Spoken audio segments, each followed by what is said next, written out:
the Grace with Conviction podcast, a hope-filled podcast encouraging pilgrims on the narrow way. What does that even mean?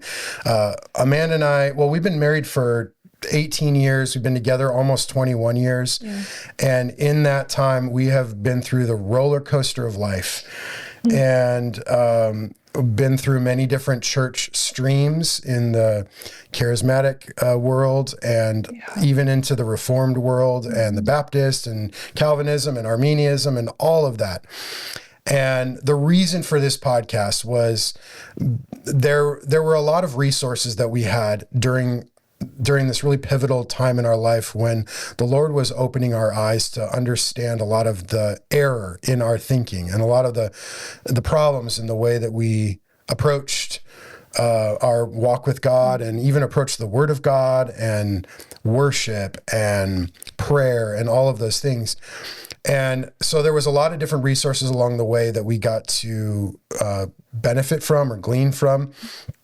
And I wanted to sort of document that journey selfishly for myself and for you and for our children so that we could have something to look back on and say, look at the testimony of what God did in our life. And we haven't been ready to do that until now.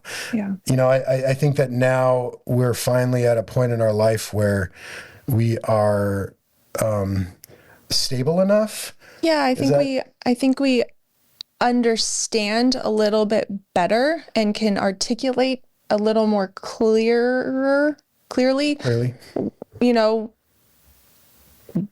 why we think the way that we think. And most all of it stems from what the Word of God has to say about things, practices, what you say, what you do, how you live.